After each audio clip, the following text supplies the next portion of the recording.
So, namaste, welcome to Satsang.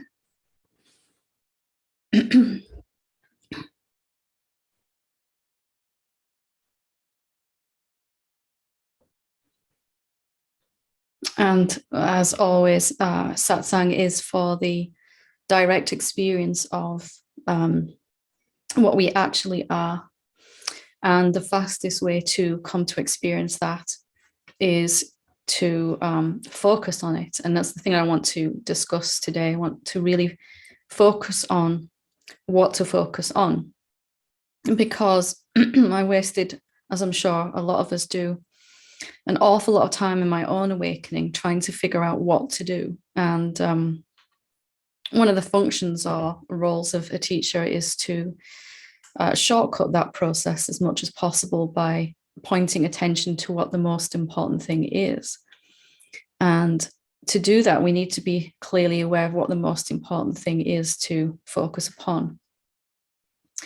Because the truth about you is quite different to what we may have come to believe that our life is. What is true about you is very, very different to what we traditionally have come to think of ourselves or as a human being.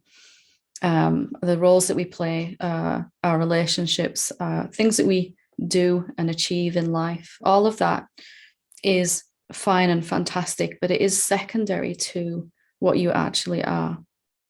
And only once you've really deeply discovered and are living as the recognition of what you really are, then will that life as a human being flow effortlessly and peacefully and joyously and passionately.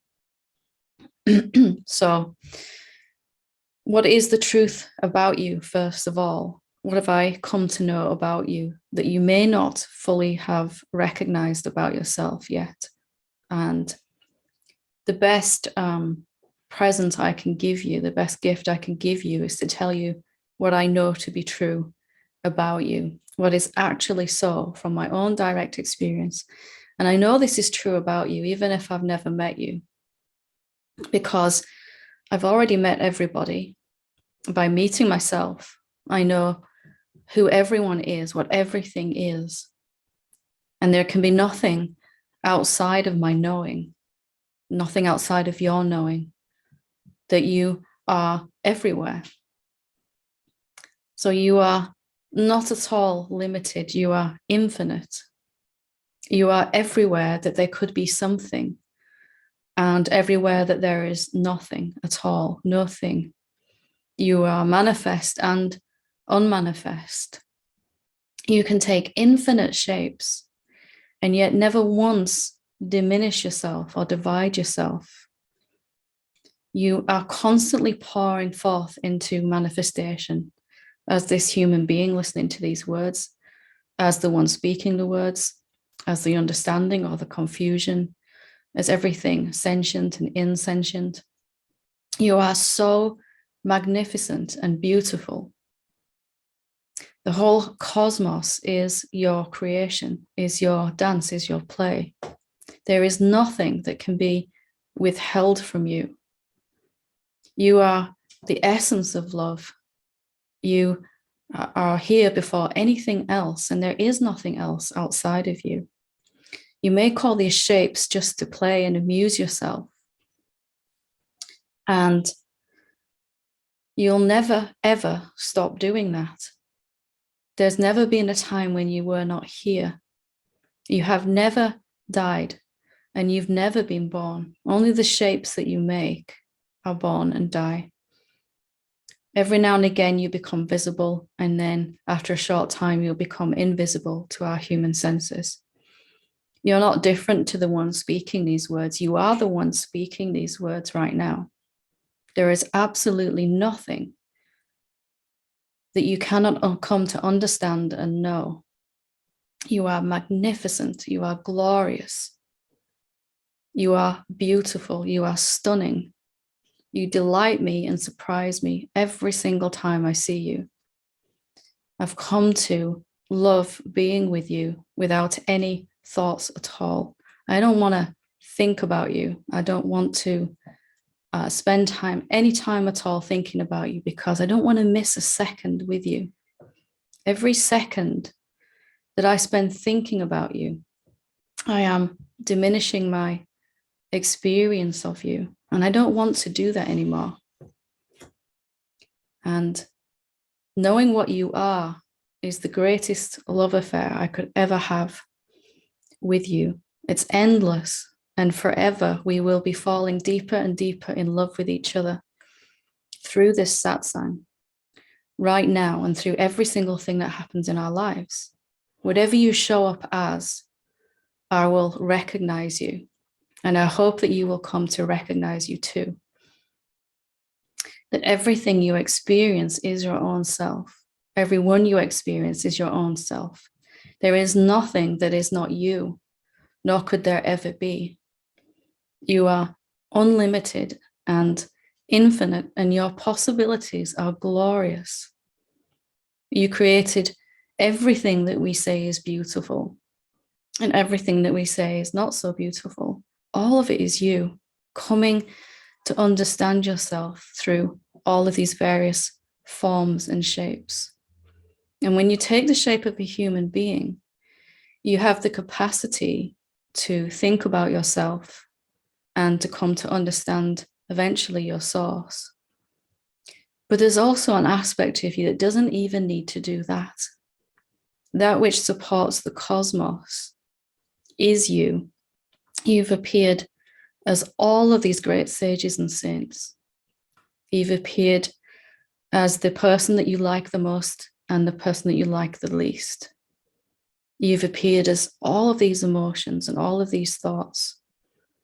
You're also appearing as every single human experience that's ever possible through the ages gone and whatever is to come.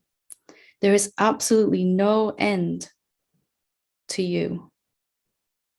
For the rest of forever, you will be experiencing yourself ever clearer, firstly as the human being that's listening to these words, as the cosmos itself. The cosmos is your body, it is your expression. The universe is your body, it is your form, and it is the way that you're expressing yourself and enjoying yourself. I could go on a very long time talking about you because you are my favorite obsession. I hope you know that. When I fell in love with me again, I had to fall in love with you because there isn't any difference. Every day I get to see you in your many forms, your different shapes, and to experience the new ways that you're showing up for me, the new ways that I'm showing up for me too. There is never anything in my heart except love for you, because I know what you are, even if you don't yet fully know. I'm always clear on what you really are, that there is nothing other than utter perfection and divinity looking back at me at all times, in all places, is stunningly clear. And you can't help but feel amazed and blessed and have a sense of reverence then when you're walking around looking at Krishna all the time, talking to the Buddha all the time, whether it's a human being or an animal or a plant or something that we call insentient. It's really all you, the pure, infinite presence that you are. You are magnificent. You've created all of this without breaking a sweat. And you're sustaining all of these shapes effortlessly. And throughout the ages, you have come to ever more complex forms and shapes. And as a human being, you began to think about yourself and began to get confused. You began to think that you were the form. You began to identify with certain things.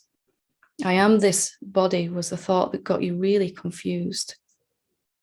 Because once you believed you were this body, then you forgot your magnificent nature.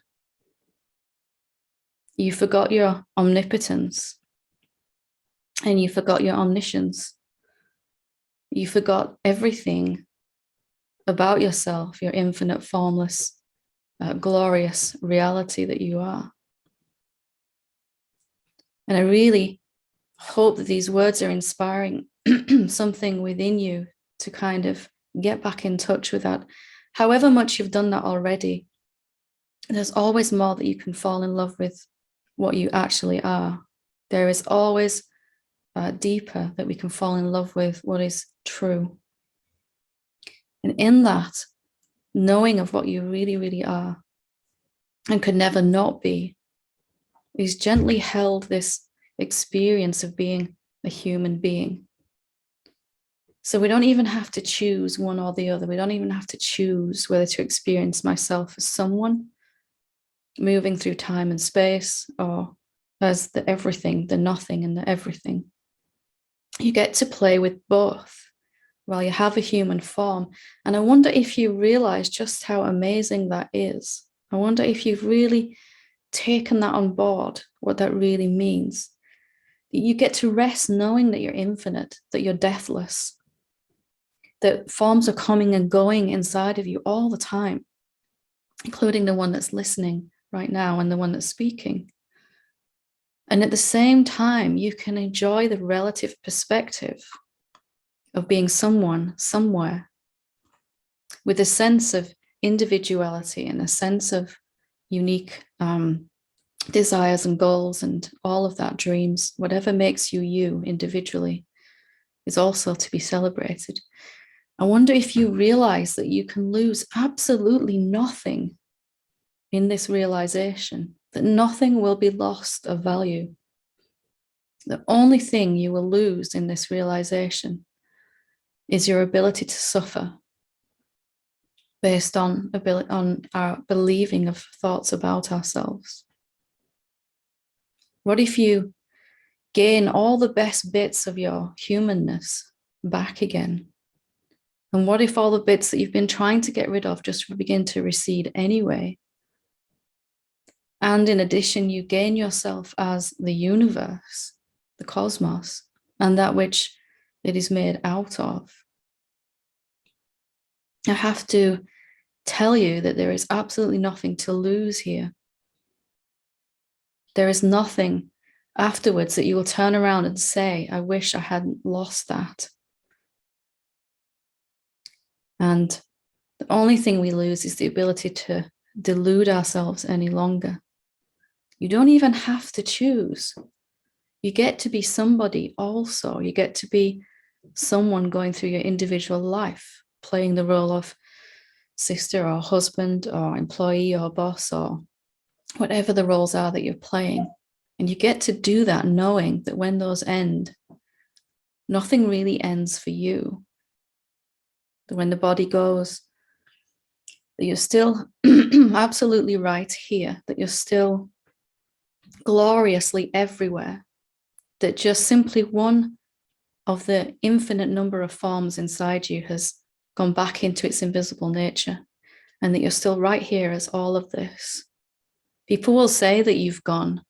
People will say that you came to an end, but you'll know the difference. You'll know it's not true. And you won't be able to fear anything. There is nothing that you can lose and nothing that you can gain here when you are already everything.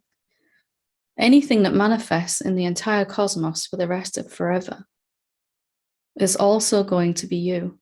Every unique individual's ideas and thoughts, dreams, desires, goals, every human body, every plant, every snowflake, every grain of sand, every wave, every ocean, every planet, every distant star, the vast, expansive regions of nothingness, of empty space.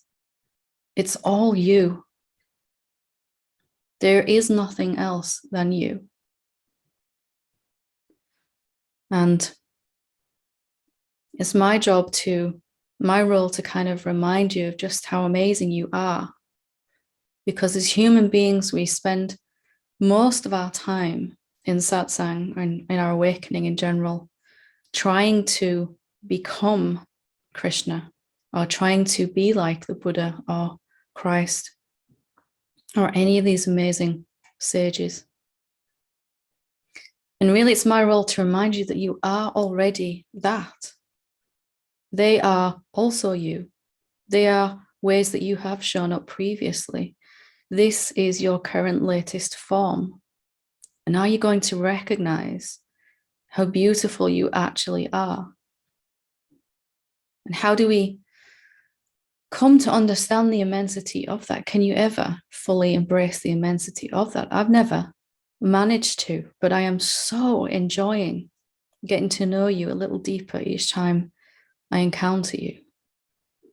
Getting to know you rather than my thoughts about you. This is the way you're showing up today. And tomorrow, the next hour, you'll be different. The whole universe will be different. You're constantly changing forms and shapes, never the same for 1 second.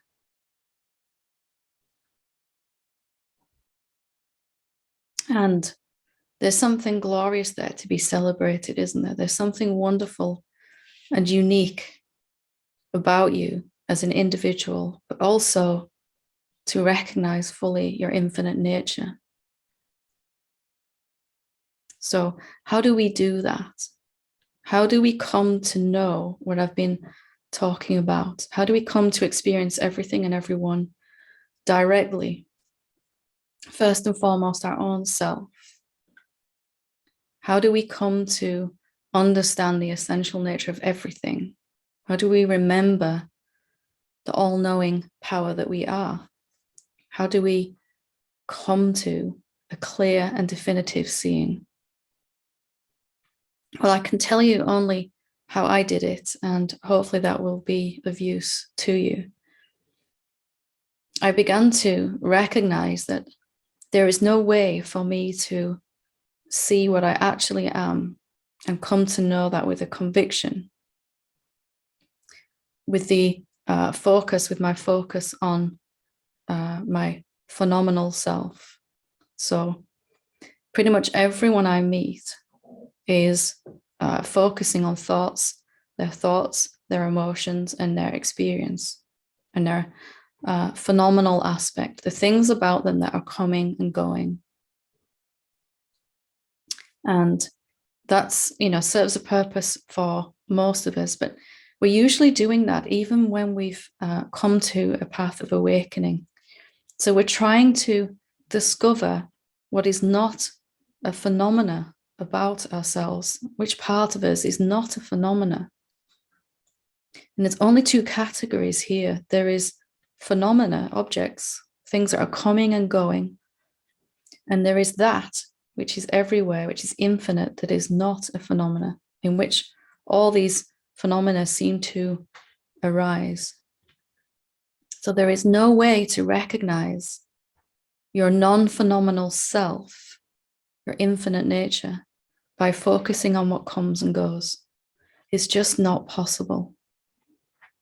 When I really got this, that when I focused on my thoughts and my emotions and my experience, I would always feel finite and small and limited. And that the only choice I had in any moment was what I was actually focusing on. Then I began to devote more and more time to focusing on what I actually am, my non-phenomenal self, the noumenon, the awareness, presence, consciousness, self with a capital S, beingness, whatever we want to call it. The nothingness, the emptiness of being. And this isn't, okay, I've got to sit down and close my eyes and meditate for hours and hours a day. I tried that and it worked to a certain degree, but began to backfire. When I am out and about in the rest of my day, after I finish my formal meditation session, and some emotion arises, or I'm encountering another being, or some thoughts are happening, or an experience is occurring in my life, in a relationship, in my body, anything at all that's happening to me, where is my focus? And can I bring my focus to each day a little bit more back to the background of all experiences, that which is not a phenomenon? Can I bring more awareness to the awareness of this emotion? Can I bring my attention to the empty field, the nothingness in which this experience with this other being is happening, the space between both of our bodies? Can I begin to notice that which is not affected by the pain happening in my body? And yes, there is also something affected and something that wants it to stop. But where is my focus? If that's the only choice I've got, am I making the most of this? And it's not, it's not going to be hard work. It's not going to be, oh my God, I have to get to a point where my whole waking state, my focus is on that which is constant and unchanging and effortless about me. That's never going to work. But we can get to a point where more of our focus is on our non-phenomenal self, the noumenon, than that which is moving and changing. And we're not discounting or discarding thoughts or emotions or experiences. We're not saying they're wrong. We just would rather prefer to experience them from the place of the real self. What's it like to know that you are the awareness rather than the thinker? So I am the awareness and thinking is happening. It's a very different experience to I am the thinker trying to get to the awareness. Totally different. And you can change that right now. Right now. You can begin to spend more time noticing that you are the noumenon, just checking in every now and again, whether you call it silence, consciousness, stillness, whatever you call it, the presence. How much of your attention throughout your day goes to that? And it's not about a time thing. It's not a time thing. It's not about how many clock hours you're recognizing that. It's not like if you have to work 16 hours a day, it's going to take you 4 times as long as someone who only has to work 4 hours a day to wake up. It's not like that at all, I'm glad to say. It's about when I do have some free time, what do I do with my attention on purpose? Where do I let it roam to, or do I direct it on purpose? Am I more interested in that which is permanent than that which is coming and going? Because, one day everything that's coming and going is going to go.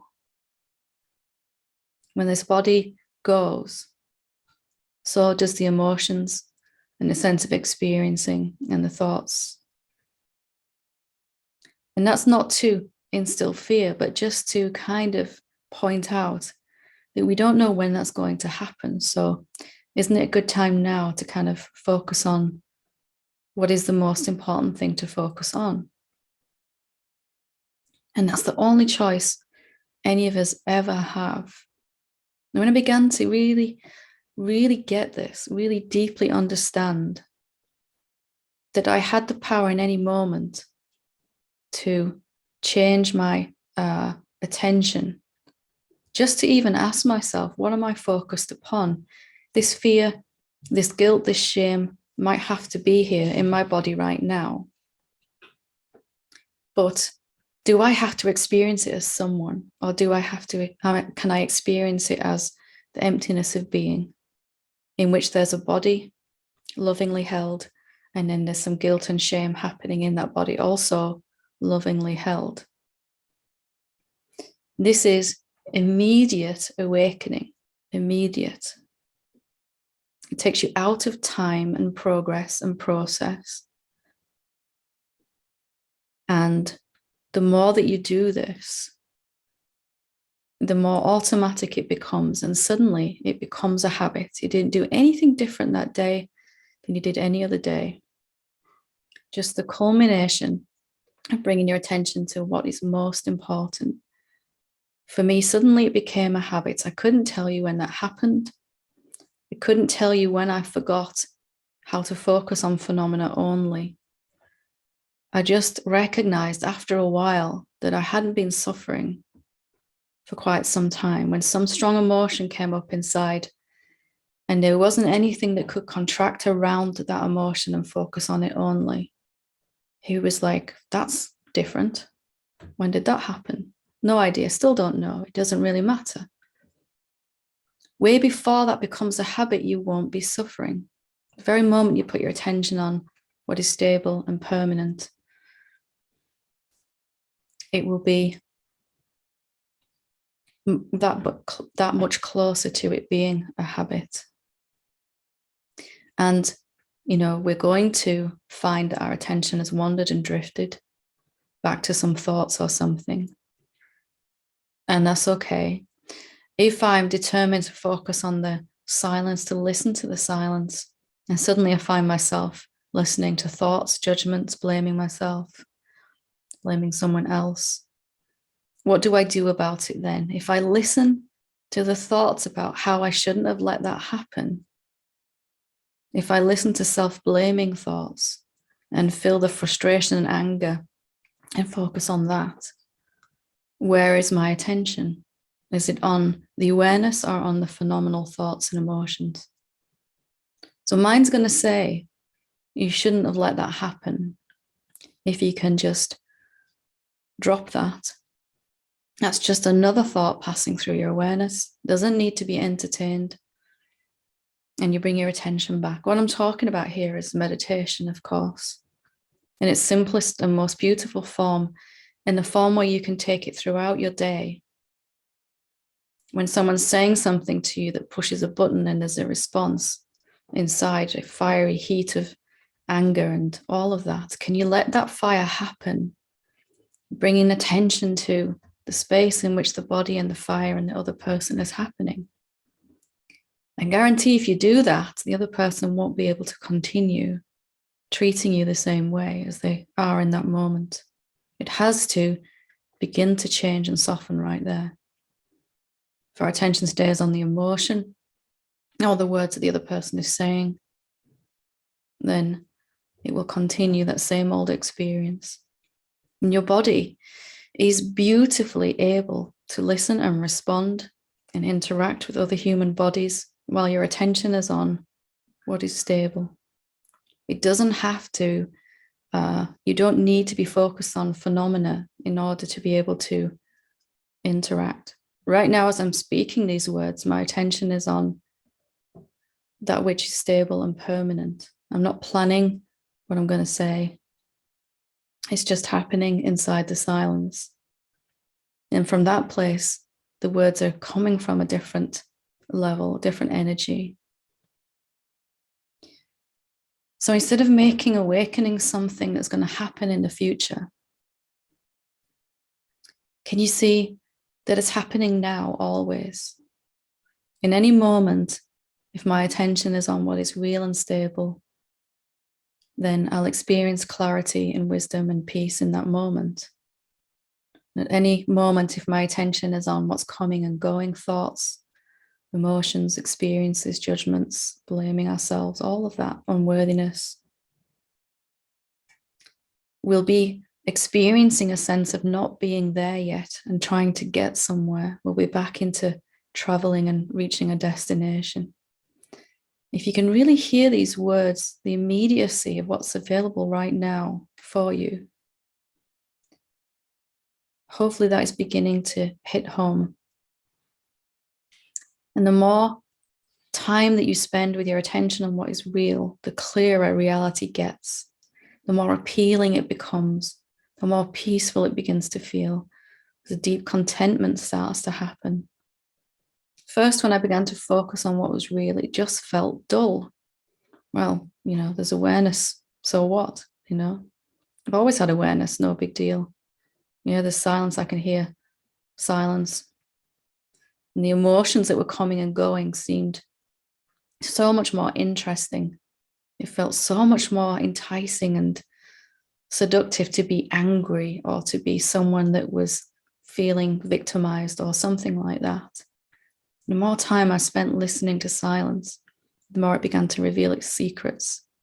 This is heaven right here in this silence, that it is rich and infinite and deep and profound. But we have to be interested in it. The more interested we get in it, in terms of how much our heart loves it, the more it will begin to change everything about your life into a smooth and effortless flow. Everything that you've been trying to solve will begin to fix itself, right itself, with solutions that you could never dream up in your mind. Wonderful things starting to happen. People behaving differently towards you just because you shifted your attention. And you begin to smile more, you begin to laugh more, you begin to take some nice deep breaths. Your body will begin to relax. You begin to have more free time, more free energy. You begin to like yourself and respect yourself. You begin to have a sense of reverence for everything that you encounter and for everyone that you encounter. Some of those people that you encounter, you might prefer to encounter from a distance, out of your own self-respect. Some you will feel much more drawn to. But that will be stunningly clear, stunningly clear. Everything you need is inside you. And what if it came down to a simple choice in any moment? Where is my attention right now? Are you just letting these words happen while you're kind of immersed in the silence and emptiness? Or are you trying to make something happen with them? And if so, can you just drop that and just be here? And there is nothing more exquisite than that.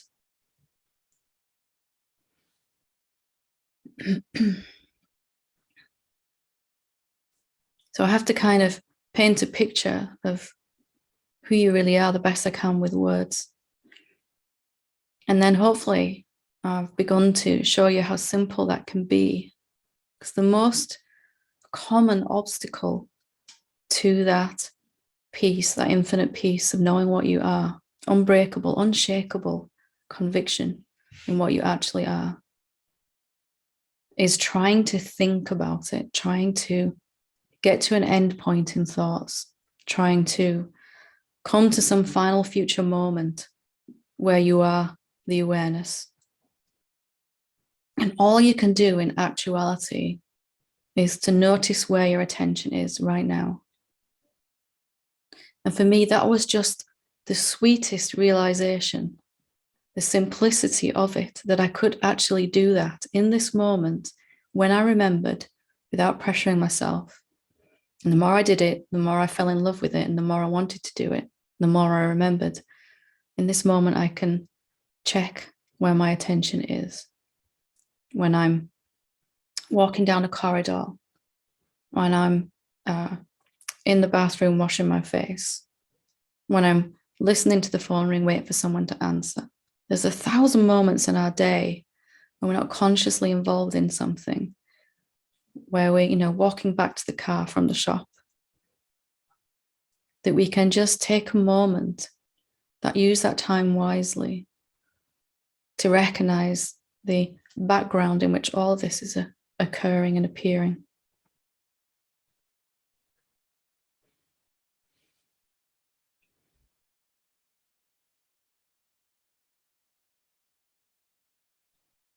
I hope that I have instilled the simplicity of it. I hope I have destroyed any illusions of the complexity of it, because that is what will hold us back. Stop waiting for that future moment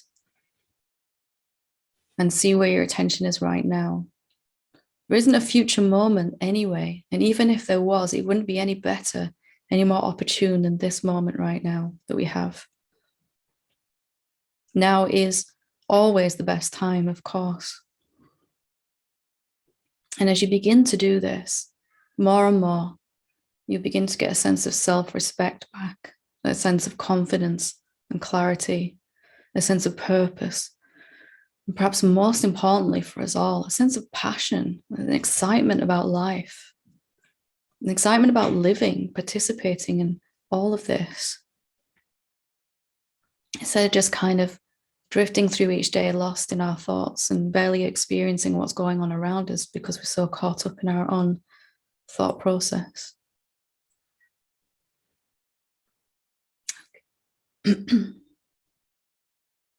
I'm a little bit passionate about trying to get across this message of simplicity. So hopefully I have achieved that. I'm going to read, we'll see if we can get through one or two questions here, and we'll take up to 3 questions online. So if you do want to share or ask a question, feel free to raise your hand on Zoom. So this first one says, when I ask myself to find me, what I really am, my awareness immediately finds what feels like a tight contraction in the heart area. It feels like a heavy, hot, dark knot where my heart chakra would be. Since I can find something, a location for the me inside, how can I work through that area to find the limitless spacious I know I truly am? Okay, so how do you know then that because you find a sensation here, when you ask your awareness to find you, when you ask yourself, rather, you said, my awareness immediately finds what feels like a tight contraction in the heart area, a heavy, hot, dark knot where my heart chakra would be. Since I can find something, a location for the me inside, how can I work through this? Well, just because you find a sensation inside doesn't mean that that is the me. Let's be really honest about what that sensation is. All you can say with certainty is that it's a sensation. All you can say with absolute truth is that it is only a sensation. You cannot tell me that it is definitely 100% proof that it is you. And yes, it has a location, that sensation. It is somewhere in the body. But can that be all that you are? Can that be the only thing?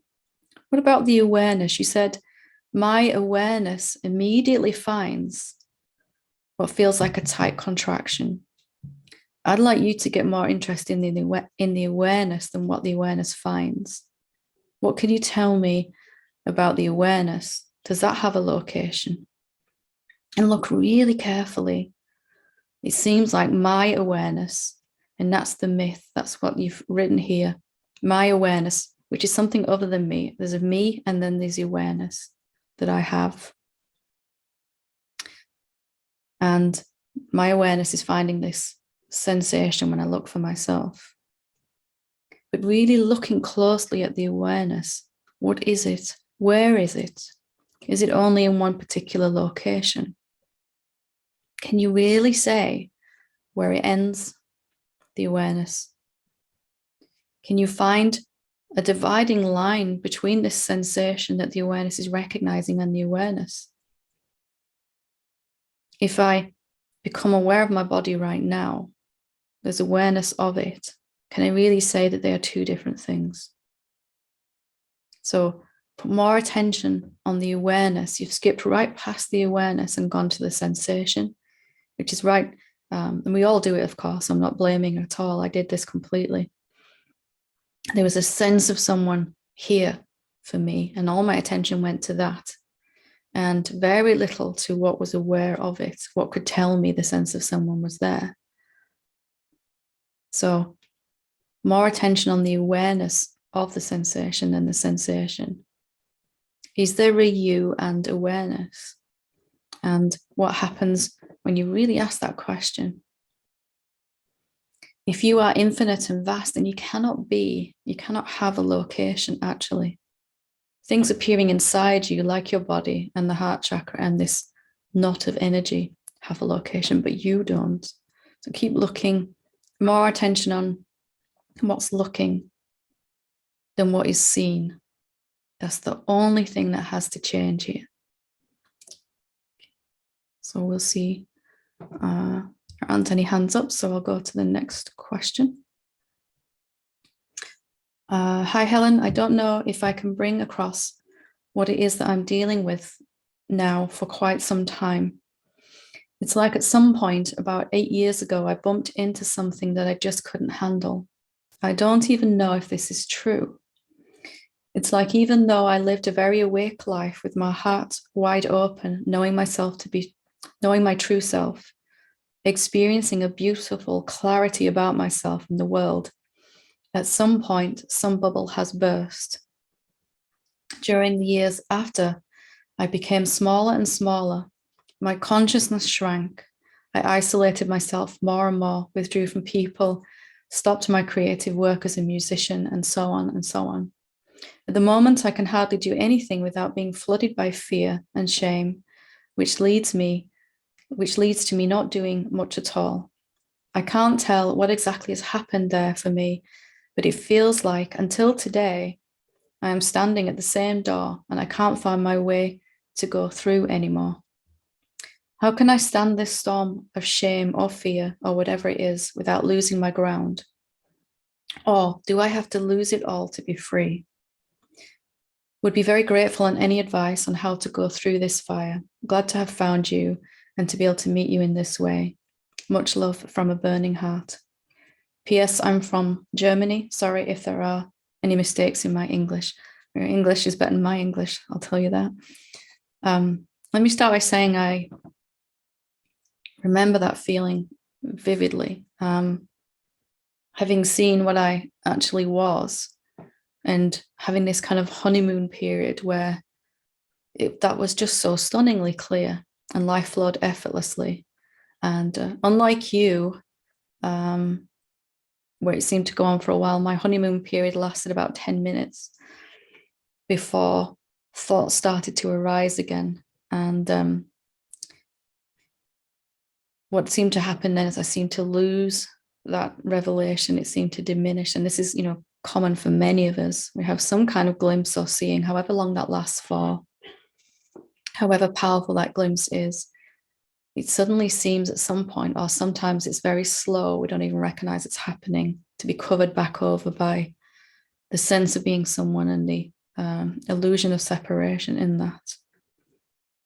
So I'd like to say that you didn't do anything wrong to lose that. That's the first and most important thing that I want you to hear, because I spent a long time blaming myself for when that was gone, or seemingly gone, that I'd done something wrong to screw it up. And that's why I couldn't find what I really was anymore, that beautiful place where everything flowed perfectly and I was living in that.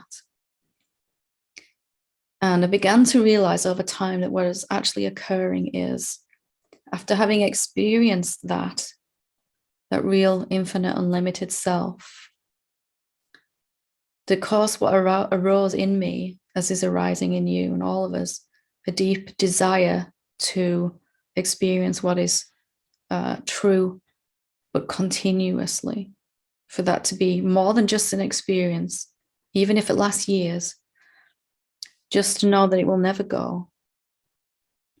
And with that desire, to fulfill that desire, to have this be an effortless, continuous thing, then we have to examine the thoughts that come up, which seem to get in the way of that.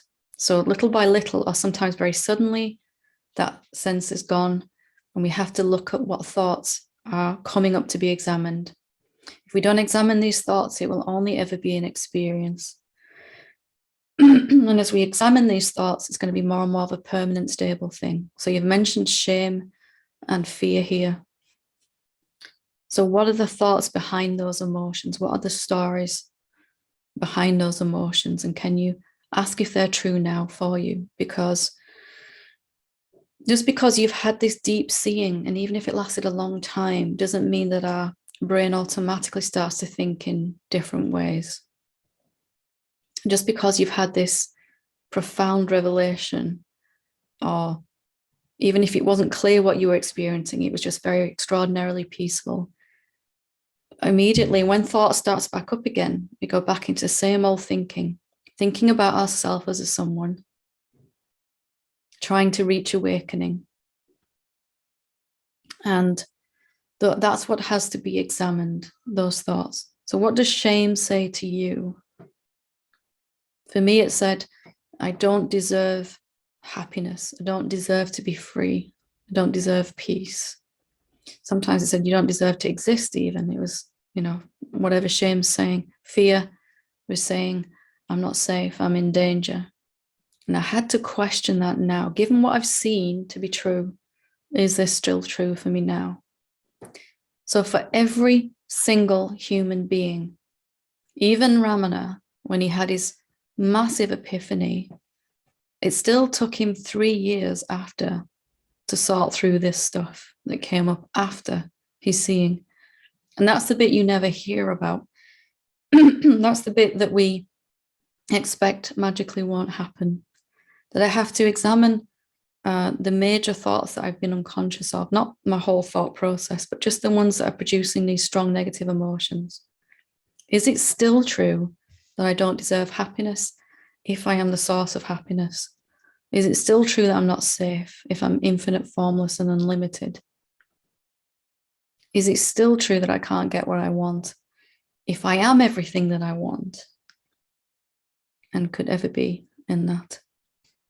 So I hope that helps there to start with the emotions that are coming up and ask the stories behind the emotions. This is for everyone that's feeling any strong negative emotion, and begin to examine that. Okay, so we have 3 hands up. I'll take those and then we'll finish for today. So we'll start with Vidya when you're ready. Yeah, hi, Helen. Hi. Yeah, there's just this deep quiet, deep peace. And then there can be like a little niggle of a thought. And as soon as there's something that wants to, it looks at something and thinks it's not how it should be, then attention turns back on itself, and I recognize this is all me. It's not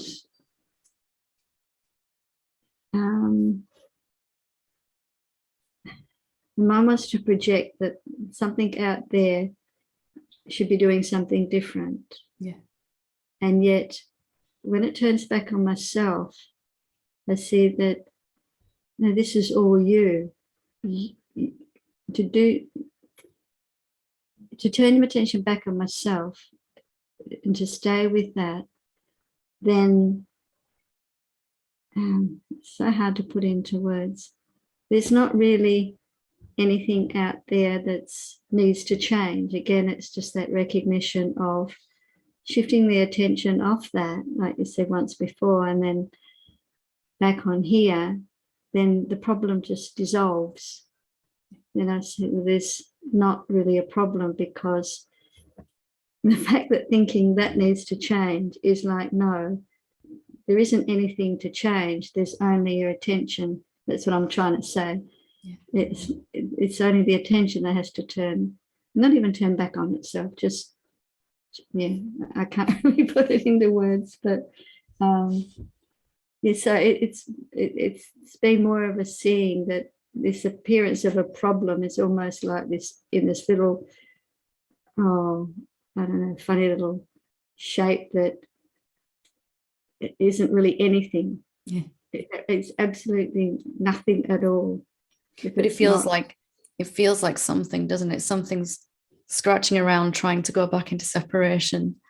And the moment we put attention on that, we experience it as extraordinarily real, that there really is something to sort out, and a real valid seeming reason why we shouldn't put our attention on what we really are. You need to sort this thing out first. And of course, the more attention you put on that being the infinite self, you give it a sense of reality that it doesn't have.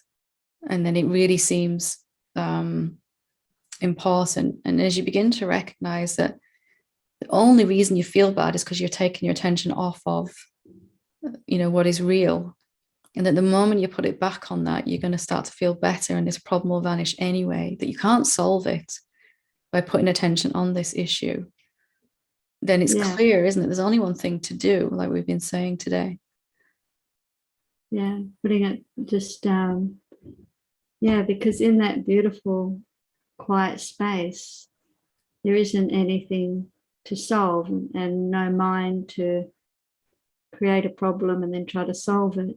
It's like you said before, that you just can't do that. Can't. It's not quick to. You can't think about it on purpose. Yeah. And if a thought does need to arise, oh, I know, I'll do this. It will just arise, and you'll go, oh, I'll go talk to this person, or I'll go do this, or some inspiration or something will just arise spontaneously because you're not trying to think about it and fix it. Yeah. So, mind can work in its best way, then, can it? It can speak spontaneously in the silence. Yeah, there's no pre-thinking about anything, just spontaneously arise. Well, yeah. Because most of our thought process is based on what happened last time. So we end up with a rerun of what happened last time rather than a spontaneous solution right now to something. Yeah, and if I don't give attention to what, there is a slight memory of maybe a past thing, but it's so empty, and it just, something can't even grasp it. It's just not worth even, because it's so dreamlike that it's just so beautiful to stay completely not knowing what anyone is like. And also reinforcing in myself, if it sort of keeps trying to appear, is to know that that's only endless suffering, to attach myself to something that I think that, it appeared to have that experience because of old beliefs that I used to carry. So it couldn't be any other way. With your understanding as well, that you're teaching, it was, really grasping that, is that I can only re-experience what I put my attention on and believe in. But without those beliefs, just knowing that, I want to experience what's fresh and new all the time. And how exciting that is I don't want to grasp anything of. It's like you've experienced the world in Technicolor, surround sound, and all of that. And then going back into the black and white version with the horrible, dodgy, sound. It's like, why would you want to do that again? When you've actually begun to experience what's, crystal clear and new and fresh and exciting, and everything begins to be experienced as that quietness. Everyone begins to resonate like that around you. It's like, I don't really want to go back there. Not because experiencing you through my thoughts is wrong. It's just like 0.001% of what I could actually experience in this moment. Yeah. And that from that place is such a love and a beauty that then anything that I'm looking at is also that beauty, because it's all coming from that same self. Not coming from what the appearance. How can it? It has to be all the same one. How could I not love it, and as it is right here, right now? And where your attention is, then it becomes an act of reverence, an act of worship. I want to see you clearly. I don't want to think about you. It's an act of love, isn't it? Yeah, beautiful. Yeah, so thank you. Thank you for sharing. Appreciate it. Natasha? Hi, Helen. Hi. That was wonderful just to listen to that. It almost kind of answered my question, as generally happens. When you were saying before about, people that appear or seemingly appear in your life that you have an issue around, or there's conflict around, or strong emotions around, that eventually they just maybe they stop appearing, or they appear in a different way. I've had a strong reaction to someone. It's around COVID, someone being close to my dad, who's 88, and this person's had contact with someone, and there's all this idea about being responsible, protecting, the elderly, and there's all this belief in that I'm right about the way I'm thinking about it, and this person is wrong, and I've eventually cancelled my trip to see my dad in the UK because I think it's all, it's all kind of chaos. But again, there's this investment in thinking about this person in this way. They're wrong and I'm right. And that I see immediately, just listening to Vidya talk, that as long as I'm in that space, I'm suffering. And this human being is suffering. I know he's had a difficult life, and he doesn't act from a place of awareness. He's fragile, and he does the best he can with the resources he has. And I do know that. And yet, well, I was actually just thinking, maybe through conscious imagining or through a statement, I could help to not only change this dynamic. I love this person, but they continually appear in my life as causing difficulty and situations which I physically want to remove myself from, but it's almost impossible. Yeah. Because of where I have to stay when I'm there. Yeah.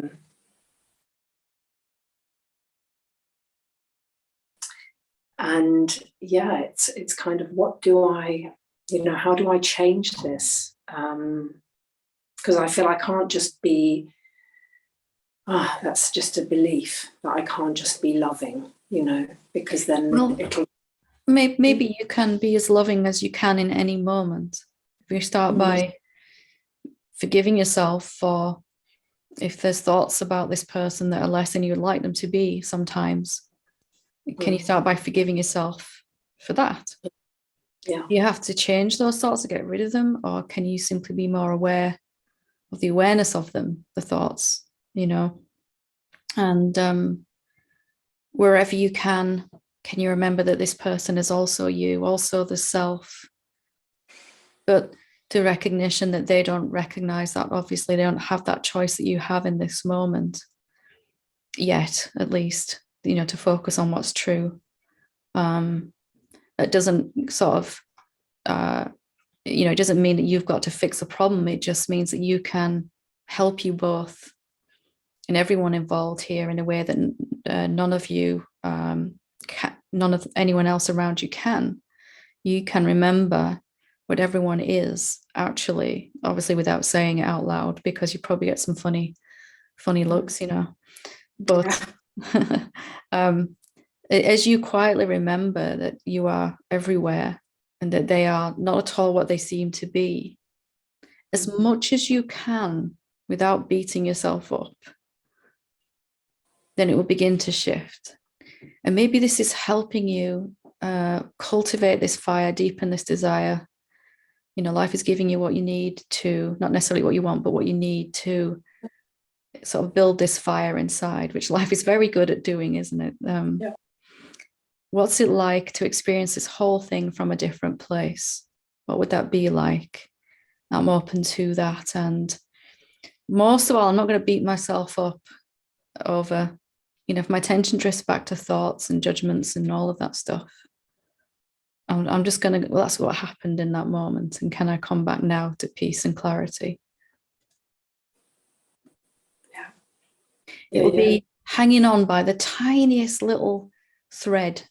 This idea inside you that you should have already shifted this, fixed it, or something, right? Something like that. Why hasn't this manifestation changed yet? Something like that. Yeah. And also a sense that, this is showing up, and this has been showing up for years, as you say, to in some ways to help me grow. That sounds like, a kind of a phrase that self-help books would say, but it kind of feels like that, but it's really... Well, it literally is, isn't it? You grow, but you in all of these bodies appearing in this tangled mess of whatever it is that's happening, the situation. So being the most conscious not being better than, but being the one that's most conscious here. You have a choice. Start with forgiveness of your own self. Yeah. It will shift when it shifts. And that'll probably be when I'll stop blaming myself. Like, we're all measuring our awakening against how much our experience has changed. And it never works that way around, does it? It's never, I can never look at my experience and when this thing stops happening and everyone's nice to me, then I'll be awakened. And not until then. It's never going to be that way. So just recognizing as much as you can what is real in any moment, remembering best you can that everyone involved is also the self, isn't actually a human being really, although they seem to be, of course. And staying in that place as much as you can.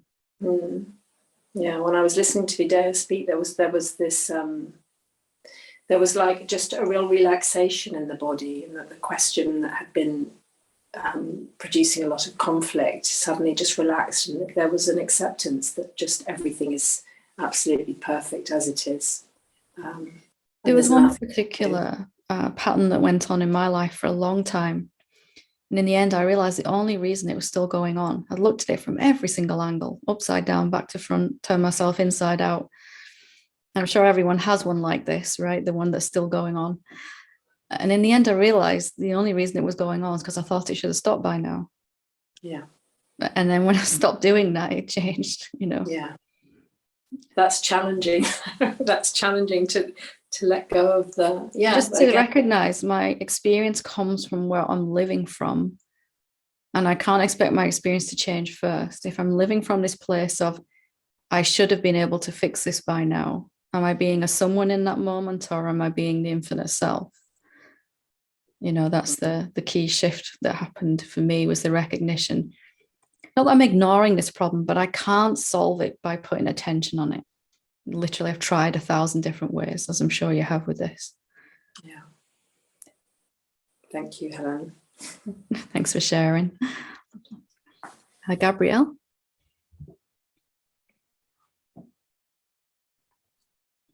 Hi, Helen. Hi, how are you? Well, not really having a question, I don't think, anymore. That's okay. But I've done a few of your live satsangs, and just to say it's been so helpful for this. I feel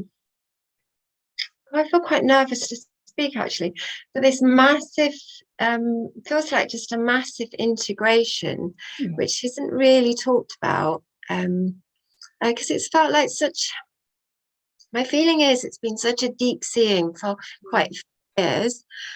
And when I listen to you or another speaker, it's all so clear. There don't seem to be questions, and yet the integration has been really difficult and messy and not at all expected, right? There's this kind of not cliche at all about awakening that I'll have this, that's why I was saying even Ramana had to go through this integration process. That's so helpful to hear that as well. I think it's made me feel a lot better. It's about 4 years ago, I think, although I'd always done a lot of yoga and taught a lot of retreats, spiritual, so-called, there'd been a lot of seeings of stuff. But then everything stopped 4 years ago, from this person wanting to seek for something to just seeing it's all happening and no one's in control. I'm not controlling this, and that never left, and the peace has never left in the background, and the knowing's never left, and the sense that it doesn't matter whether I live or die has never left. And actually sometimes the thought that, I'm really not sure why I'm even here anymore, because it seems obvious that it's just a play, and this form hence the reason for the integration now, right? The sense of, but I'm also appearing as this human being. That's the bit I couldn't get before, and it's only just started to be acknowledged, I think, that that there is not a reason, but there is a possibility of really experiencing life in a different way. Absolutely. Yeah. because the integration's just been horrific, really horrific, and very lonely, and I didn't really find many people that were speaking like you're speaking. So I just really appreciate that. Everybody really that's just here and saying things that I can hear in a slightly different way, and I know there's still stuff that needs to be acknowledged. I think that, oh, I am here to live as a human fully. And then appearing as a human being, knowing what you actually are. What is it like to live your life, to be a sister, to be a mother, to be a whatever you are, you know, all your roles that you play, knowing that those are what you really are, and what the person you're interacting with really is, and all of that, you know. But to do that, in the middle of that comes this integration process where we have to rewire our thought process, all the ways we think as a separate being, as a separate finite being, you know. And in that, that can take some time, and exactly as you've said, my experience was the same, that it just I didn't find it spoken about as much as I would want to. And how do I actually navigate through that, even just to know that that's normal, you know. That's the biggest thing. Yeah. You think you're going crazy, right? You think you do, yeah. you do. And but there's always been a knowing that the integration will happen when it happens. But anyway, so they're not really much of a question, just really appreciate listening to everybody, and that I found this online. So yeah, thank you. We're glad you found us, and there's plenty of we run Sangha meetups, which are run by students that have been around a while, and they're just free to everyone. Advertise on the website if you want to make some connections with people that are going through the same process. It'll just help you with that. Oh, it's not just me doing it wrong. This is the process, you know. This is it. Yeah. Thanks, Helen. Thank you, everybody. Thank you. Lovely. Nice to meet you. Thank you. Okay. Thank you, everyone, for your wonderful feedback and attention and presence. Namaste.